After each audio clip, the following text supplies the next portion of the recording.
Welcome to Just Saying. My name's David Jenkins. I'm filling in for Mike Jensen, who's out for a short time. And once again, we're joined by Steve McPheeters. Good to see you guys. We've got a big guy in the middle here today who can kind of give us some advice for the upcoming holiday season.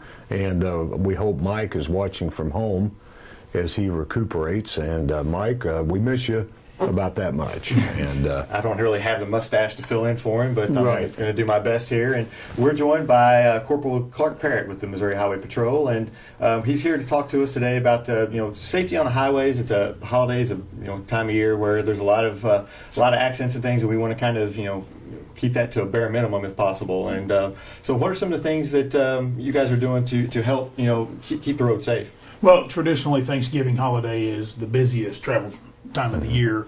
Most people take 3, 4, 5 day weekend out of it. So what we're going to do starting at noon on Wednesday of this week is what we call our 20-mile trooper project. And what that is kind of simple. Every 20 miles on the interstate system of Missouri, we will have a trooper station. And we started this in 2008 due to the fact that our fatalities in 2007 were at almost an all-time high. Back then we called it a 10-mile trooper project, but every time that we have done this project, we have had 0 fatalities on the interstate system of Missouri. It's very good. And now that it's a 20-mile trooper project, we have taken every other trooper off the interstate and put them on Highway 60, 67, 412, other secondary roadways that are still major arteries.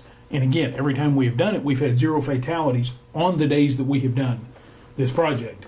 And it's something we're very proud of. We think it has tangible results.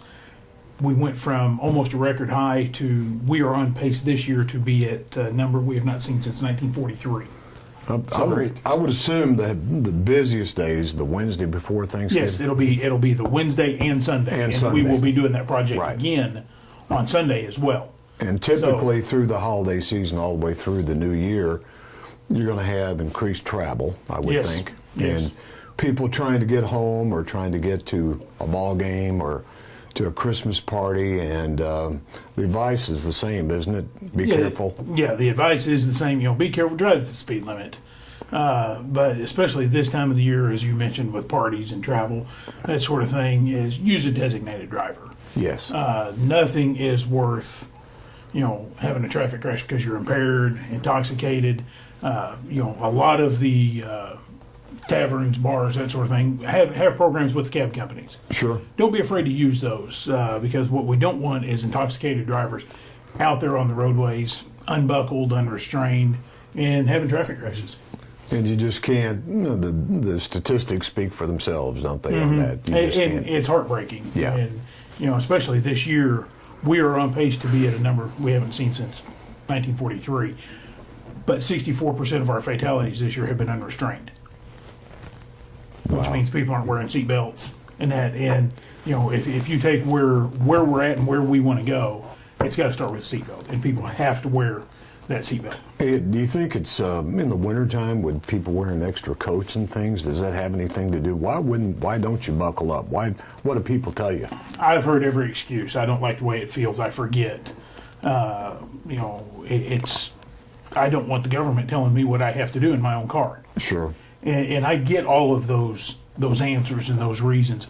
But when it's the one thing that we can do that will take our fatalities to historic levels, I don't understand it. Yeah, I heard of a wreck on a neighboring state just this morning, I think, where they had 6 people in the SUV, 5 were thrown out and killed. Yeah. And none of them were wearing seatbelts. Well, we had one in Hayti a couple years ago on Mother's Day weekend.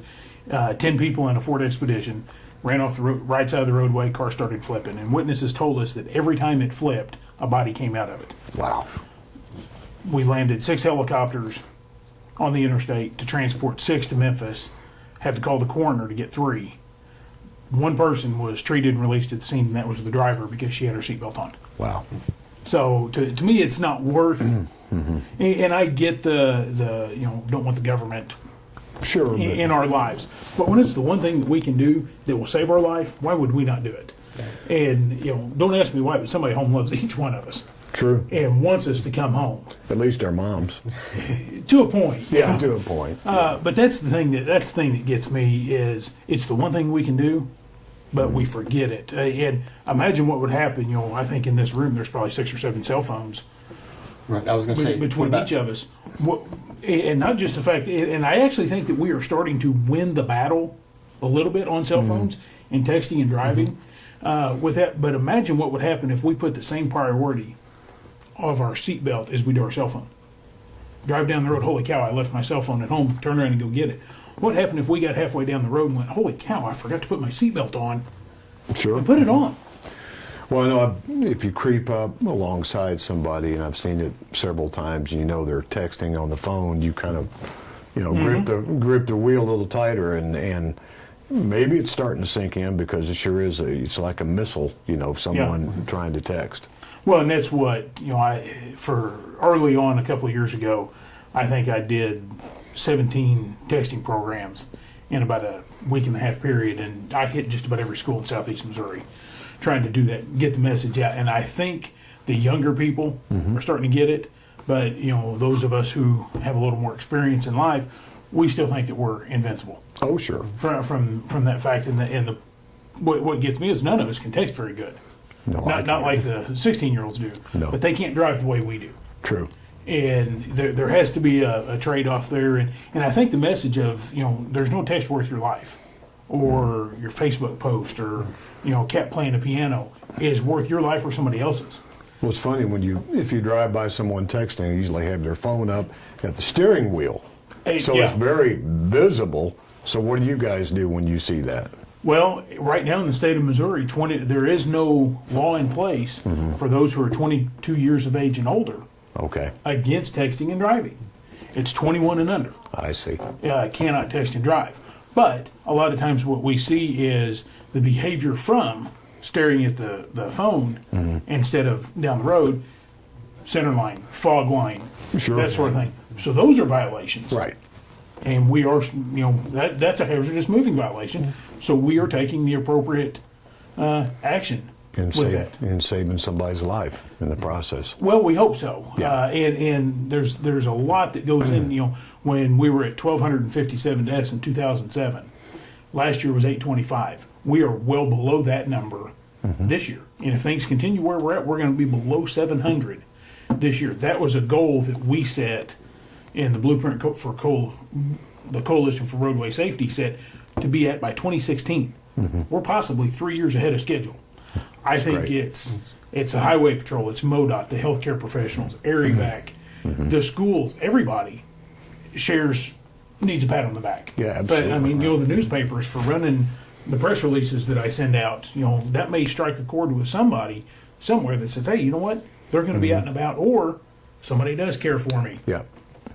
Another thing is, when we're filming this today, we have some winter weather kind of falling outside, and something that people need to. You said earlier before we went on the show, just because the speed limit's 70 doesn't mean you have to go 70 in winter weather. No, and you're right. And as we are filming this, there are some overpasses down Pemscott County that already have slush on them. We have to be very cognizant of the MoDOT workers who are out there trying to salt the roadways, brine them, whatever they're doing for them. But that speed limit is there for a nice, beautiful, sunny day. It is not for a day where it's raining, sleeting, snowing. And you have to use a little common sense for that. And, we were discussing the traffic crash that we worked a couple of years ago down there. And it was all because somebody set their cruise at 70 on a snow and ice covered road. Yep, that'll do it. And we ended up shutting the interstate down for 8 hours. Now, you shouldn't use your cruise at all on a No, on you a should snow not road. use your cruise, even in snow, summertime. You should not use your cruise control when it's raining, Right. because that motor is going to try to keep the car at speed. You guys always amaze me when you have to make a stop and you really don't know exactly who you're stopping. I guess you have the license plate, but you come up alongside the car. What's the best thing people can do when they are stopped? I mean, most people are going, they know if they're speeding, but they know they want to make it as comfortable as possible. What are things we need to know? Well, what I tell people to do, and I do a lot of women's safety programs on that sort of thing. Keep your hands on the steering wheel. When the officer, if you haven't already done it, knocks on the window, roll it down. We introduce ourselves. Sure. And I can't speak to any other department, but I'm Corporal Parrot with the Highway Patrol. Reason I stopped you is, ABC, need your driver's license, insurance card. Sure. Like people's hands at the steering wheel. We see it now a lot with concealed carry. Weapons in the car, and the way that the statute has now changed, you can't conceal a weapon in your car without the CCW permit. Right, you got to have that. So, which we have always assumed that everybody had a weapon. Anyway, but if you do have a weapon in the car, don't make any sudden movements Right. for it. Should they tell you they have Yes, one? yes. Okay. Hands on the steering wheel. Hey, I understand, you stopped me. I do have a weapon in the car. Where is it at? It's in the center glove box. Wherever. At that point, we're probably going to ask you to get out of the car Sure. and come I back to would. ours. That way, we can separate you from the weapon. Yep. And I mean, we could interview 50 troopers, and you might get 50 different answers to that question. But that's how I instruct Yeah. people: is if you're stopped, keep your hands up where we can see them. Don't make any sudden movements.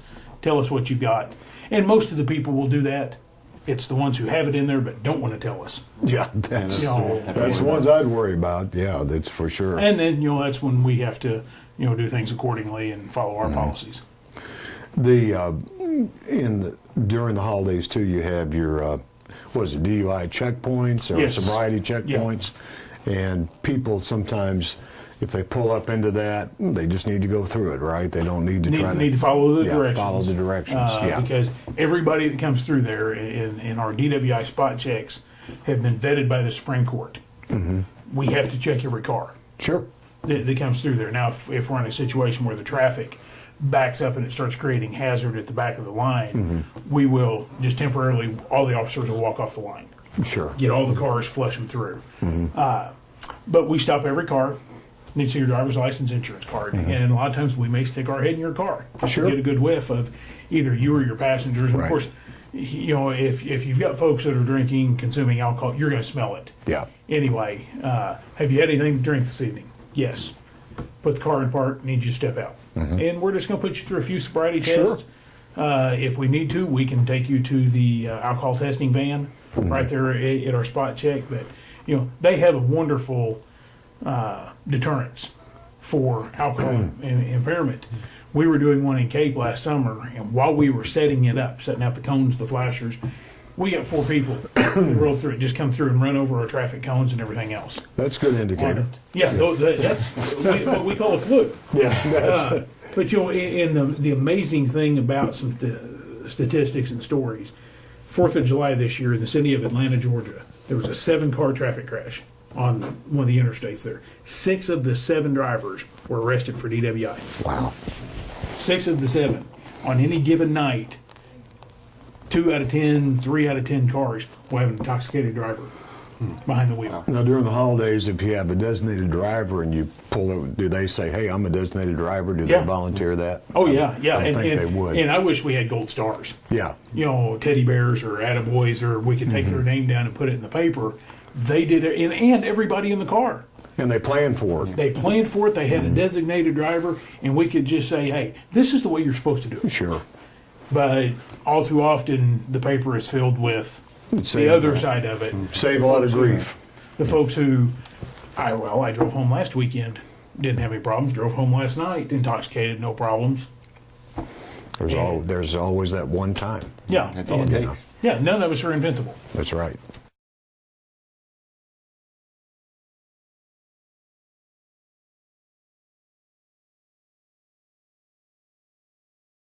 With the traffic, and now the construction season's kind of coming to an end. I guess there still will be some construction through the winter. Or Yeah, MoDOT will be out doing some spot patching, that sort of thing, but like some of the big projects that they've had on the interstate this summer from Benton to Sykeston, that'll pretty much go down. Have the motorists done a better job of getting into the traffic zones and slowing down and paying more attention? I know for several years there were workers that were hurt or killed, and it seems to me like you hear less of that, but maybe not. Are we doing a better job? Yeah, everybody is doing a better job. I think they're doing a better job of setting up their work zones, making them maybe a little bigger, putting more signage up, more publicity, letting them know that on this date we're going to be doing this. Because I know MoDOT puts a lot of signs up, beginning next Thursday from 8 p.m. to 8 a.m., one lane. But at the same time, we're doing a better job of getting out there and sitting in those traffic zones. Because you can put up all kinds of orange barrels you want to, but you put a fully marked patrol car Oh, yeah. out there, it will slow it down. It slows it down for sure. And also go ahead, David. Well, I was going to say, and also kind of with that, you guys, when you pull somebody over and you're on the side of the road, people should always get over for you guys, Yes. safety of you guys as well. Yeah, and that's a state law. It's a shame that we had to legislate common sense Right. on that. But if you approach a stationary emergency vehicle, tow truck, or a vehicle owned or operated by MoDOT, amber and white lights now, slow down and move over if you can. If not, you got to slow down. And those are things that we take that very seriously. MoDOT does. We've lost 3 officers to that. So You still have Troopy and Poplar Bluff, right? Troopy's in Poplar Bluff. And then satellite here? Satellite offices here. Right. We've got 14 zones in southeast Missouri that we've got about 84, 85 members of the Highway Patrol in southeast Missouri, and everybody's glad to be here. And Well, I know the Patrol Academy, there's still good quality candidates for that every year. Yes, but we are always looking for applicants. You can go online to either the Patrol's website or motrooper.com, and it will lay out exactly what we are looking for. And they are always taking applications, building the classes. We are in the background phase right now of the class that is starting in July of next year.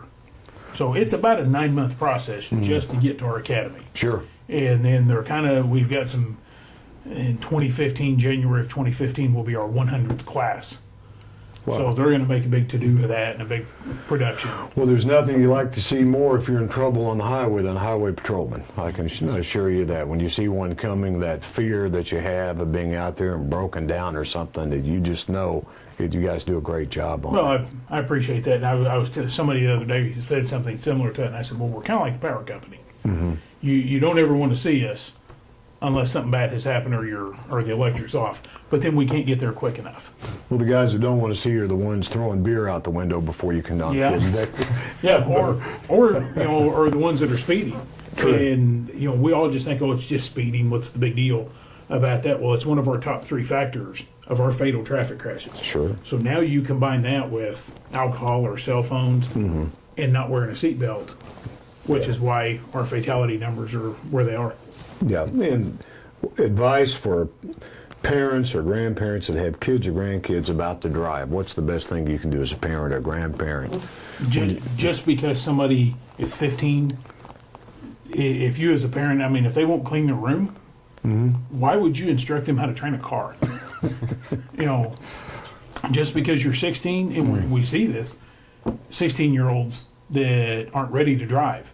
Well, it's up to the parent to make sure that they're not putting an unprepared driver out there. So train your kids, be patient with them. I've trained 2 of my 3 to drive, and you got to be patient with them, instruct them, but also be a parent. And if they're not ready, don't let them do it. It's kind of like a coach. You got to coach them how to drive. Coach them up. Coach them up, and to where they'll be good, responsible drivers on the road. And one last thing that's of concern, I think, to everybody is the amount of highway work that needs to be done across the state and not enough funding to make all those repairs. That's a whole nother show. Yeah. But safer highways or better constructed highways, fixed bridges, has to make for safer driving. Well, and that's why I think it's the Highway Patrol and MoDOT.